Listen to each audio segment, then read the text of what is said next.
Hola, buenas tardes. Mi nombre es Jordi Galí. En este vídeo os queremos traer un webinar que se produjo el 16 de septiembre dentro de un programa europeo que se llama Interreg, un ciclo de conferencias que se hacen online. En este caso, la número 4 iba sobre bicicletas de carga para la última milla. Hemos pensado que sería muy interesante compartir esta información, dado que las personas que intervinieron hablaron de diferentes ciudades y diferentes iniciativas que se están llevando a cabo en Europa, pero hablaron en inglés y no existen subtítulos en castellano. Entonces, Carlos y yo vamos a intentar transmitir los conceptos principales de los que se hablaron en esta reunión con los 4 ponentes. Espero que disfrutes de este vídeo y que te sea de provecho esta información. ¡Adelante! No sé por qué me río.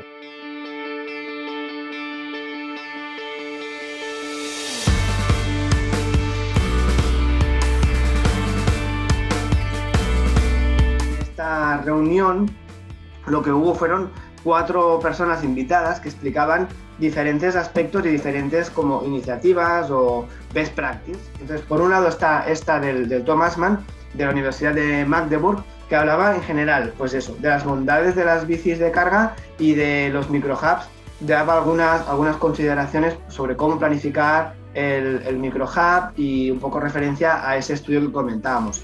Luego vino una chica que se llama Gordana Kolesaric y es de una ciudad que se llama Maribor, en Eslovenia, que es una ciudad más bien pequeña, tamaño mediano pequeño, son 105.000 habitantes y en este caso ella hablaba de las medidas que adoptaron para la zona de bajas emisiones, cómo cerraron el centro y qué medidas de restricción de acceso llevaron para vehículos de transporte de mercancías, y la empresa que explicó cómo funcionaba la flota que tenían de reparto de mercancías con bicis de carga.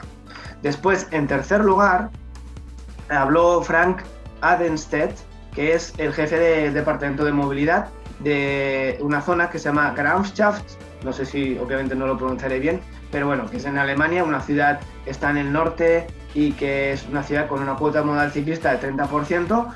Estamos hablando más o menos del mismo tamaño de ciudad, más bien pequeña, 137.000 habitantes en este caso, y hablaba de subvenciones, de cómo funcionan las subvenciones para cargo bike, para qué tipo de cargo bike, para qué tipo de empresa, en qué cantidades, y ahora te contaré un poco más así en detalle, ¿vale?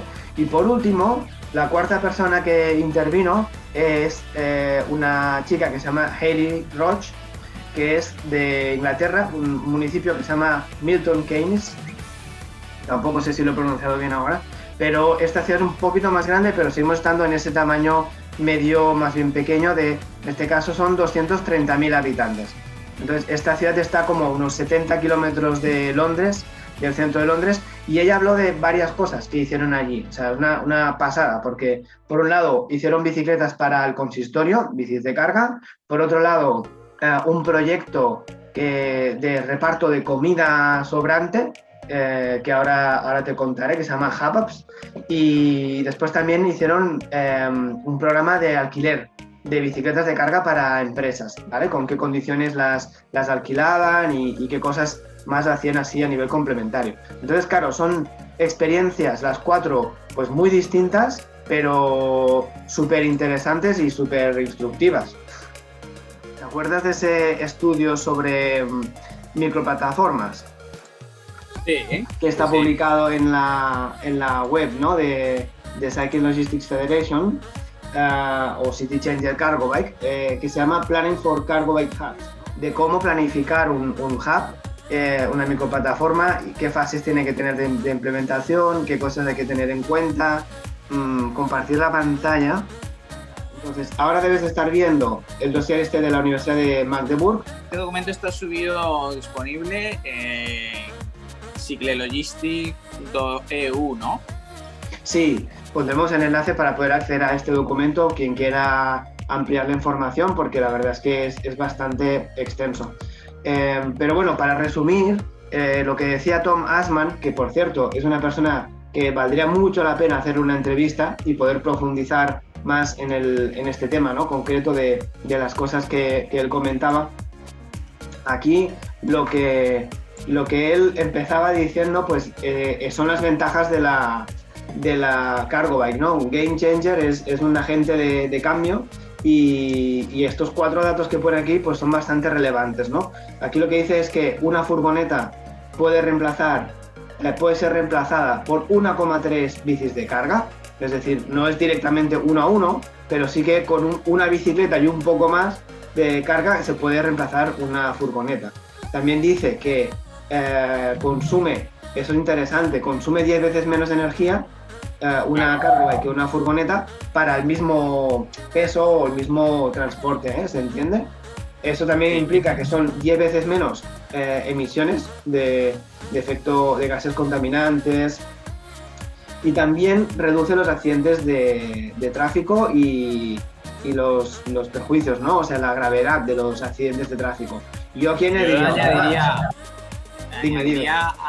A esto claramente, o sea, en el tema de los costes respecto a una furgoneta versus una cargo bike, los costes, no te digo 10, igual son 20 veces más económico de mantener una bici de carga que una furgoneta. O sea que ahí hay ventajas por todos los lados. Yo añadiría también otro que es el hecho de la ocupación espacial, ¿no? De la ocupación del espacio o el uso del espacio urbano, que obviamente con un vehículo motorizado pues siempre ocupa muchísimo más espacio. Y fíjate que esto es un dato que ya muchas veces ni se tiene en cuenta, y algunas veces que yo he visto que lo tenían en cuenta, simplemente calculan. Habrás visto alguna vez algunos gráficos de estos que cuando hablan de transporte de personas te dicen, pues mira, en un tranvía puedes transportar tantas personas igual que no sé cuántos vehículos, ¿no? Y eso ocupa tanto espacio. Pues normalmente lo que hacen aquí es calcular el espacio que ocupa el vehículo, pero no el espacio que ocupa en movimiento ese vehículo. Entonces, claro, si lo multiplicas por el movimiento que necesita ese espacio de seguridad, ¿no? Para frenar, para adelantar, para acelerar, un vehículo motorizado, pues es muchísimo más grande que el que necesita una cargo bike o el que necesita un vehículo de transporte de personas, ¿no? De transporte público. Con lo cual, ahí también está ese factor de ocupación espacial que también se relaciona un poco con la indisciplina viaria, ¿no? Tan conocida, ¿no? De que las furgonetas de reparto muchas veces no tienen suficiente espacio para aparcan donde pueden, donde quieren y de alguna manera donde no deberían, y ese problema pues te lo ahorras de entrada, ¿no? Completamente de acuerdo. Y ten en cuenta que la comparativa asume que esto de para una furgoneta necesitas 1,3 cargo bikes, pero eso asumiendo que la furgoneta la llevas llena. Entonces, ahí te encuentras con la realidad que muchas veces hablando con empresas de paquetería te confiesan que muchas veces las furgonetas las llevan a la mitad. Y si te planteas ese escenario, claramente una cargo bike te lo supliría perfectamente. Tom, aquí de la universidad, lo que hacía era explicar un poco cómo funciona este esquema, que es un esquema de planificación colaborativa para la implementación de microplataformas. Entonces, esto es una cosa que me parece súper interesante, wow, que pasa por diferentes fases. Súper complejo además, ¿no? Pero parece complejo, pero en realidad no es tan complejo, ¿eh? Fíjate que empieza por una fase de plantear los objetivos, de plantear el concepto, de la planificación, de buscar las localizaciones más adecuadas para ese espacio de microdistribución, luego ya lo que sería la implementación, la materialización, ¿no? Y la evaluación, eso es constante. Entonces, aquí hay, yo creo que dos ítems que yo creo que son interesantes. Hay muchas cosas para destacar, porque ya te digo que el estudio es muy profundo y en el dossier de Hubs de la universidad está mucho más detallado y mucho más extenso. Pero aquí hay la primera idea clave es que ya desde el principio, desde el concepto y los objetivos, ya involucran a lo que en inglés llaman stakeholder, ¿no? La entidad local que es la que se traduce literalmente como el que lleva el bistec, ¿no? Pero bueno, es el que sabe y el que localmente pues pues conoce la operativa y va a llevarlo a cabo. Entonces, no se trata de montarlo todo y al final contratar a una empresa que haga la explotación del servicio, sino que la empresa esté integrada, involucrada desde el principio, desde la concepción, y que se puede ir desarrollando desde el día 1, ¿no? Y luego hay también el concepto de iteración, que a mí me parece súper interesante y que se viene usando, ¿no? en los negocios desde hace relativamente poco, pero que está bastante de moda este concepto y que implica repetir algo con alguna modificación para poder llegar a los objetivos, ¿no? Es decir, ese proceso que cuantas más veces se produzca, mejor, porque es un proceso. Entonces, se trata de probar algo que te lleve a unos objetivos, ver lo que no te funciona, por qué no te funciona, modificarlo y volverlo a repetir, ¿no? Ese es un poco el concepto de iteración. Es lógico, vale, tiene sentido. Entonces, a ver qué tal va. Voy a ir dejando de compartir. Entonces, en este caso, él lo aplicaba aquí también porque en el fondo esto también es un negocio. La empresa que esté aquí operando en este espacio de microdistribución tiene que ser viable económicamente y tiene que ser viable a futuro, con lo cual tiene que tener esa agilidad para poder iterar el modelo, para poderlo probar constantemente y poderlo ir adaptando a las necesidades que se van contando y poder ir evolucionando. O sea que no es una cosa estática, sino que tiene que ser bastante ágil. Se podrá encontrar los microhubs que han sido montados siguiendo esta metodología. Me imagino que está basado en una experiencia de un proyecto que se ha lanzado y que ha acabado constituyendo microhubs, ¿no? En algún lugar. Digo que pues, estaría chulo saber cómo va funcionando ese microhubs a día de hoy, o microhubs o microhub, no sé, uno solo. Y bueno, ver cómo es la realidad de esta planificación. Es interesante la pregunta que tú dices, porque yo no te sabría contestar realmente cuántos o qué microhubs concretamente han salido de la aplicación de este esquema, porque esto es más bien un modelo teórico y no sé si existe esa correlación, pero sí que él puso algunos ejemplos. Él hablaba, por ejemplo, de Commodore en Berlín. Hablaba y no necesariamente, en este caso es cooperativa, creo, pero también hablaba de un hub de Amazon, también en Berlín, que tiene un almacén y tenía reparto en 2 horas, con cargo bike, obviamente. Así que él también ponía algunos ejemplos así. Y después también, al final, en las rondas de preguntas, al final de la reunión, alguien le preguntaba, yo creo que fue la moderadora de la reunión, le preguntaba si, relacionando los microhubs con las zonas de restricción de acceso, pues si había algún caso en el que hubiera funcionado un microhub sin restricciones de acceso, ¿no? En la parte del casco histórico. Y en realidad, su respuesta fue que la mayoría de los microhubs han arrancado sin tener realmente unas medidas concretas, específicas de restricción de acceso, o por lo menos relacionadas con el microhub, ¿no? Por ejemplo, en el caso de Barcelona, con mi experiencia con Banapedal, sí que el centro ya más o menos estaba cerrado al tráfico, y cuando nosotros empezamos con la microplataforma para distribuir con las cargo bikes en el centro, no pusieron más medidas de restricción. Eso fue con el tiempo que fueron llegando más, pero incluso al principio hacíamos antes de existir la microplataforma, el enlace de mercancías se hacía en la plaza de la Catedral, porque en ese entonces, ahora ya no, pero en ese entonces todavía entraban los camiones hasta las 9:30 de la mañana, creo que podían entrar. Entonces era el momento en el que nos encontrábamos con las bicis, cargábamos las bicis allí mismo en el centro de la ciudad, en la calle, en la plaza, hacíamos el trasvase de paquetería y a repartir. Luego ya eso se pasó a la microplataforma, ¿no?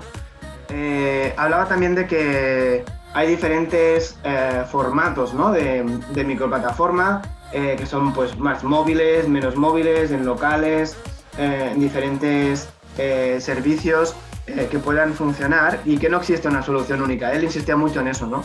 De que no existe una solución de dices, vale, una microplataforma es esta. No, la ideal es esta, de esta forma, con estas condiciones. Sino que en cada ciudad pues se han probado cosas diferentes, tamaños diferentes, cargo bikes diferentes y cada ciudad se ha ido adaptando un poco a su formato. Entonces está muy bien conocer todos estos ejemplos para ver qué cosas han funcionado en una ciudad, qué cosas no han funcionado en la otra y al final ir aprendiendo todos de todos, ¿no?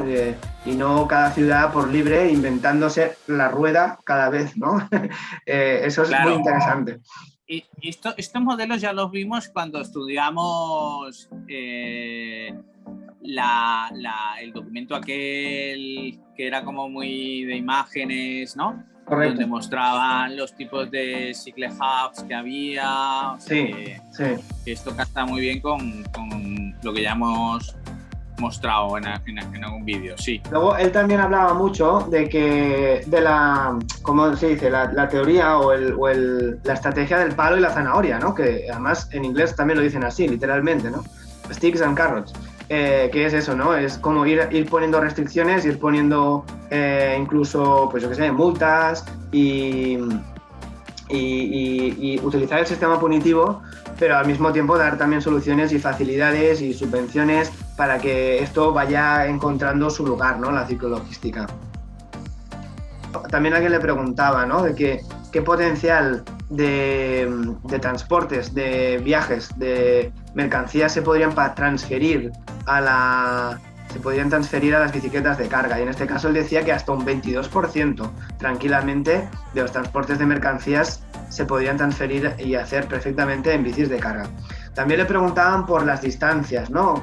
¿Cuál es el ámbito, el rango de alcance de una cargo bike? Y él decía que los couriers, las mensajerías, pues más o menos alcanzan unos 10 kilómetros como máximo, ¿no? Y sobre todo las bicicletas, dependiendo del formato de bicicleta, pues entre 2 kilómetros, 5 kilómetros, alrededor de máximo 5, alrededor de estos hubs, pues sería donde la bicicleta en cualquier formato es siempre o claramente más competitiva que una furgoneta, ¿no? o que el reparto convencional. Luego aquí, en este esquema que estás viendo en la pantalla, hablaba de las diferentes localizaciones de las microplataformas. Aquí nosotros en el canal hemos hablado de este tema en otras ocasiones también, y el enfoque que le damos es un poco diferente, ¿no? Más bien si es espacio exterior o interior y si es más versátil o más movible o menos, pero al final acaba hablando de lo mismo, ¿no? Que puede ser en un parking, que puede estar soterrado, que puede ser en un parking en superficie, que puede estar en parques o en plazas, que pueden estar dentro de los edificios comerciales, en almacenes, puede estar en los patios traseros, ¿no? En Barcelona serían los patios interiores de Illa, por ejemplo, y bueno, en otras instalaciones, ¿no? También en solares. Esto te lo define. Lo que hay que coger es a un urbanista que le guste mucho la bicicleta y que te diga, que conozca la ciudad, obviamente, te diga, mira, aquí, ¿sabes? Que aquí no tiene ni que verse la presentación de este tío. En este caso, como tú, que tú eres urbanista y puedes irte por Barcelona diciendo, oye, aquí hay 8 lugares donde podéis montar... Sí. Es que las oportunidades son brutales. Primero, tenemos ahora la situación post-COVID en los que lamentablemente hay locales que han cerrado muchísimos y que se pueden utilizar, se pueden reutilizar o convertir para estas otras funcionalidades. Pero hay muchas oportunidades a nivel de espacios no identificados, a nivel de espacios abiertos pero no usados, a nivel de aparcamientos de coches que están en desuso, porque los coches están en desuso en las ciudades, en los centros urbanos. Totalmente. Y también en edificios enteros. Cuando hicimos la entrevista con Carlos Zubialde, que es experto en temas logísticos, él comentaba también incluso microhubs verticales. O sea, edificios enteros que han quedado en desuso que se podrían rehabilitar y acondicionar para poder hacer estas microplataformas incluso en vertical, porque están justo en la zona donde es interesante tener esto y donde funciona, ¿no? la ciclologística. En resumen, aquí él, de alguna manera, Tom proponía las conclusiones, ¿no? Estas 5 conclusiones. Aquí lo que dice es las medidas que son clave para alguna manera acelerar la ciclologística en la ciudad, ¿no? Entonces, lo que dice es, en primer lugar, configurar un grupo de agentes que sean los motores del cambio, que se encuentren de forma regular, que vayan produciendo resultados, sobre todo, eso es importantísimo, porque en el fondo estamos hablando de una actividad comercial que tiene que dar sus resultados y su viabilidad económica. En el segundo punto lo que dice es ser flexible, entonces tirar para adelante lo que comentamos del concepto de iterar, ¿no? O sea, es tirar para adelante, aprender, reformular lo que no haya funcionado y volver a repetir el proceso, ¿no? Y ese es un aprendizaje que da muchas más garantías de éxito si lo consigues hacer con suficiente agilidad, ¿no?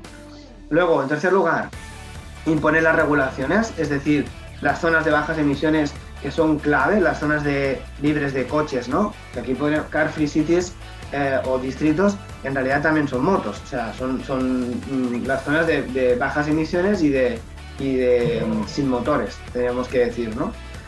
Aquí es donde pues va muy a la par el éxito también de estas microplataformas y la ciclologística. En cuarto punto, lo que dice es proveer de un espacio que esté bien localizado, es clave, ¿no? La localización de estos hubs para que sea un sitio en donde realmente se le saque provecho y que sea eficiente y viable en cuanto a su actividad. Y en último lugar, lo que dice es pues contratar servicios expertos, precisamente, ¿no? Es decir, normalmente lo que pasa es que desde el punto de vista de un ayuntamiento, incluso a nivel técnico, hay muchísimas dudas, porque es lógico, primero porque es un sector nuevo, emergente, y después porque las competencias incluso de las personas de técnicas de movilidad del municipio o de urbanismo o de medio ambiente no tienen por qué saber realmente cómo funciona, cómo montar todo esto, ¿no? y cómo hacerlo. Entonces es muy recomendable pues lo que estamos haciendo nosotros, ¿no? Compartir estas experiencias, ¿no? A nivel técnicas para poderlo montar. El webinar se puede ver en ulads.eu, que eso podemos dejar el enlace, sí. Que es Cargobytes for the Last Mile. Pues en segundo lugar, lo que ella proponía aquí era, bueno, pues lo que han hecho en Maribor es una restricción de acceso. Curiosamente aquí lo que restringieron el acceso de vehículos de mercancías a partir de las 10 de la mañana solo pueden entrar vehículos eléctricos y cargo bikes en esta zona de restricción de bajas emisiones en el centro histórico, y las empresas que entran solo pueden entrar, aunque tengan un vehículo eléctrico, solo pueden entrar con un vehículo eléctrico. Entonces esto me parece bastante atrevido, porque luego le preguntaron sobre esto y ella dijo que obviamente las empresas, los couriers, tienen varias furgonetas y varios vehículos, pero solo pueden entrar con uno, entonces se tienen que organizar muy bien para utilizar ese vehículo, aunque sea eléctrico, ¿eh? Solo pueden utilizarlo durante el día, por compañía. En cambio, con las bicis de carga sí que pueden utilizar las que quieran, las que tengan y todas las veces que quieran. Aquí el courier la empresa que hace el servicio de ciclologística se llama Cooperativa Dostava, y esta cooperativa también está en Ljubljana, ¿no? Entonces ellos mismos empezaron en Ljubljana y después cubren también este servicio en Maribor. Fíjate aquí lo que dice: en total esta empresa entre las dos ciudades tiene 8 triciclos, tiene 2 long john, que se ven aquí las imágenes, y luego tienen 8 bicis eléctricas con remolque, más o menos de medio metro cúbico, ¿vale?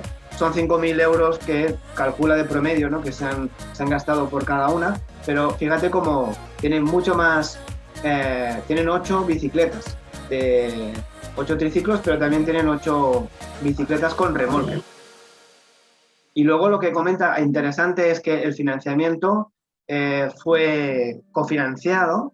Aquí lo que dice es que 1/3 del coste de compra de estas bicis de carga y remolques, 1/3 es de fondos de la Unión Europea, otro tercio es de la propia empresa, en este caso esta cooperativa, y otro tercio es de fondos propios.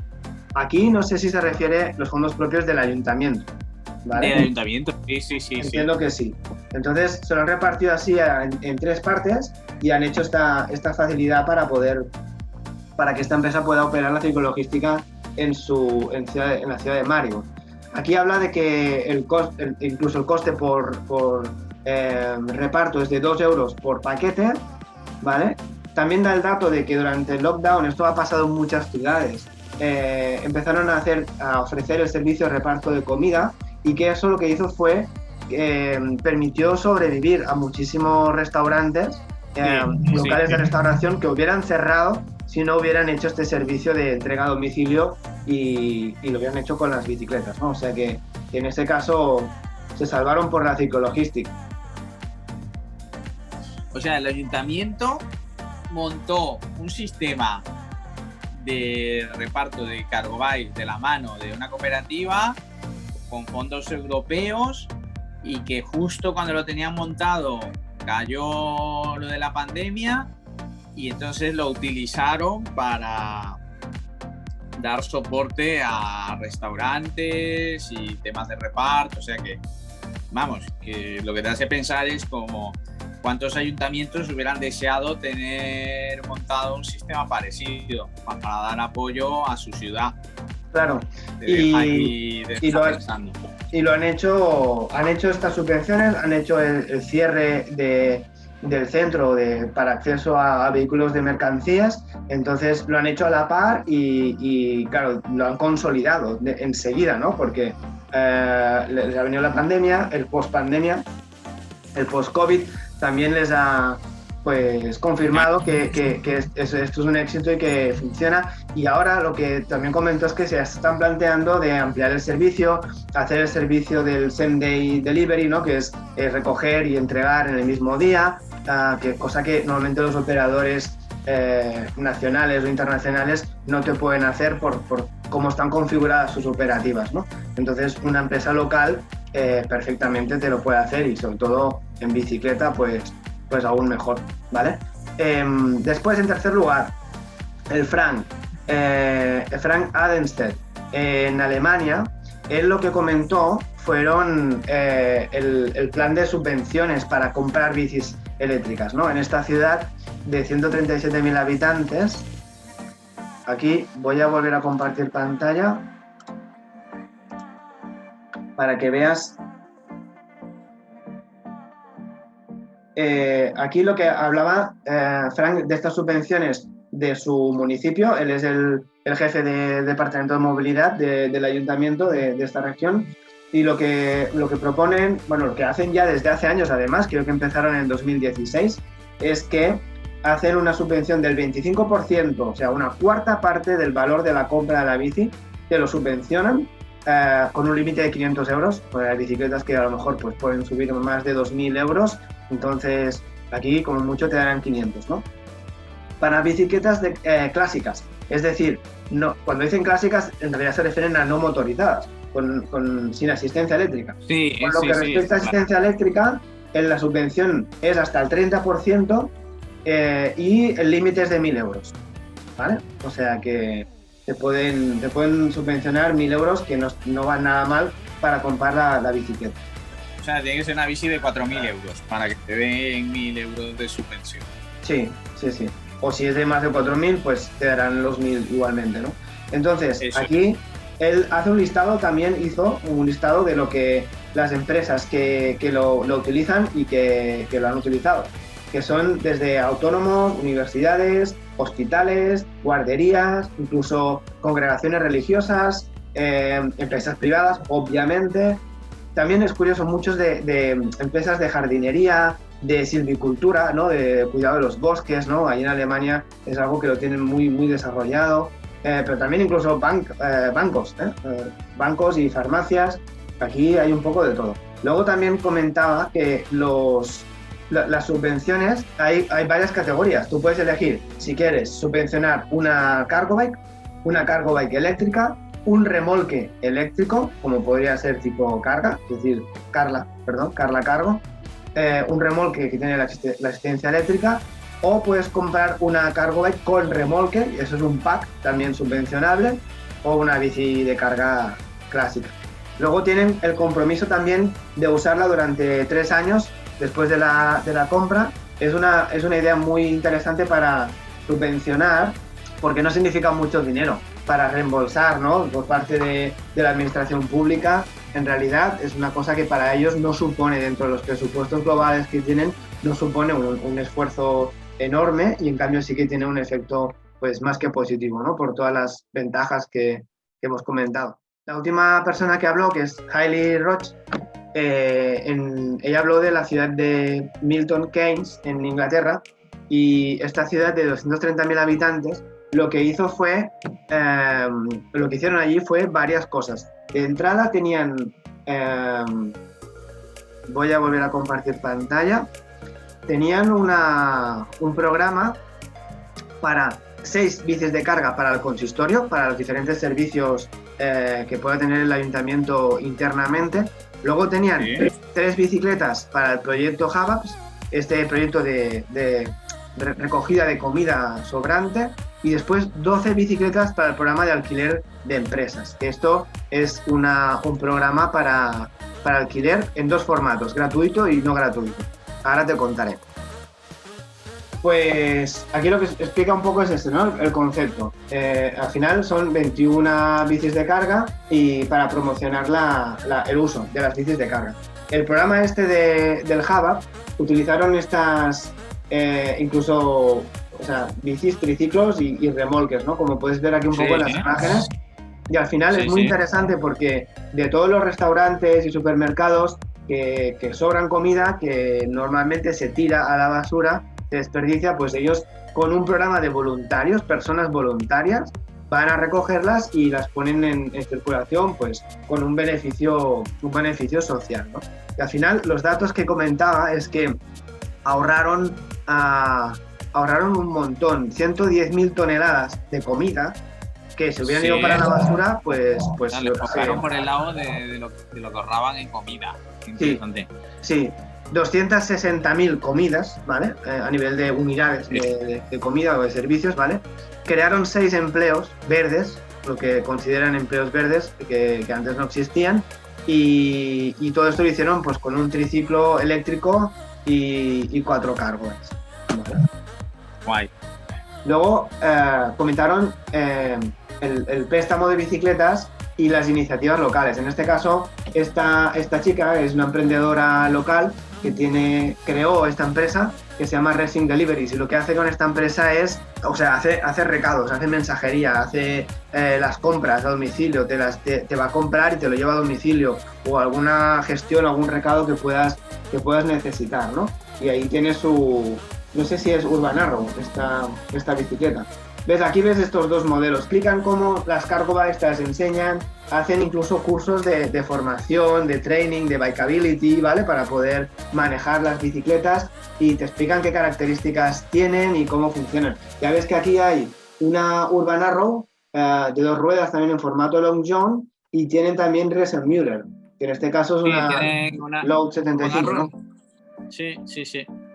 Que son de las 2 ruedas, son de las tipo Long John, las que, tienen bastante capacidad de carga y son bastante grandes.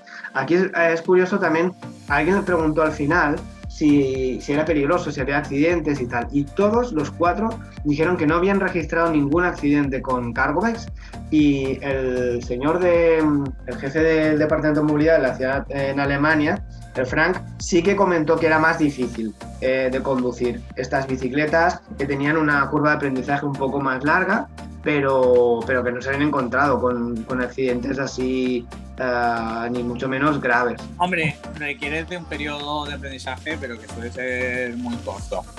No conozco muchos accidentados en bici de carga. Hablaron de las pólizas de seguro, que es algo que es bastante común, que no hay muchas compañías que ofrezcan pólizas de seguro, que no las ofrecen a corto plazo, todo es a largo, entonces es como bastante complicado. Interesante. Bueno, Jordi, pues nada, continuamos en la siguiente emisión de nuestro Planeta Cargo, a ver si llegan pronto las pegatinas. Seguimos y ya contaremos más cositas en la próxima vez. Muy bien. Venga, vale. Carlos. Venga, hasta Jordi. la próxima. Un abrazo. Chao. Espero que hayas disfrutado del vídeo, que te haya parecido interesante y que hayas podido entender estos conceptos sintetizados. Voy a hacer un poquito de resumen de las 5 ideas principales que nos podemos llevar, los 5 aprendizajes. En primer lugar, el dato de que una furgoneta puede ser sustituida por 1,3 bicicletas de carga, es decir, que casi es lo mismo una furgoneta que una bicicleta.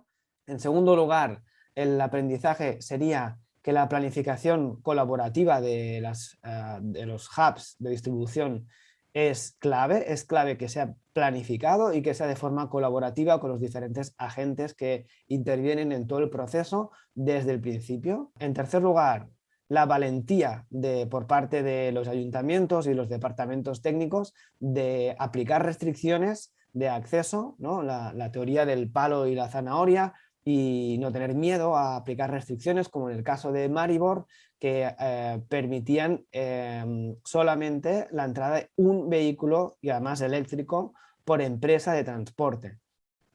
Cada empresa tiene que organizarse para poder aprovechar al máximo ese único vehículo en el que pueden entrar en el día. En cambio, con las bicicletas de carga puedes utilizar las que necesites. El cuarto aprendizaje sería la subvención de las cargo bikes, que no supone un gran desembolso, incluso para municipios que no son tan grandes, y en cambio supone un retorno, unas ventajas por todas partes que vale muchísimo la pena invertir en este tipo de subvenciones, incluso a nivel municipal. El quinto aprendizaje sería que explorar pues nuevos terrenos siempre es más difícil y siempre lleva más tiempo del que uno espera, y que tiene sus riesgos. A veces incluso los mejores planes tienen que cambiar, tienen que modificarse. Por eso es tan importante el concepto de iteración en estos negocios, que tienen que producir resultados desde el día 1, porque si no, no van a poder sobrevivir en el tiempo. Y un pequeño detalle, nos encontramos con una laguna en cuanto a las pólizas de seguro. No existen muchísimas empresas aseguradoras que cubran las bicis de carga y la actividad ciclologística. Existe, por tanto, poca oferta y normalmente suele ser difícil encontrar soluciones para este tipo. Pues igual alguna compañía aseguradora puede aquí abrir camino y realmente facilitar el desarrollo de la ciclologística en todo el mundo. Nada más, estos son los aprendizajes que yo creo que han sido bastante interesantes. La máxima actualidad en cuanto a ciclologística y bicis de carga en Europa. Espero que te haya servido.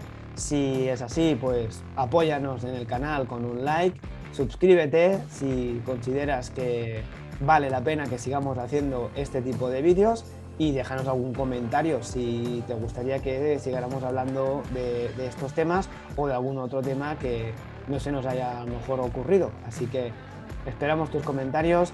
Un saludo y hasta pronto. Vinga, adeu!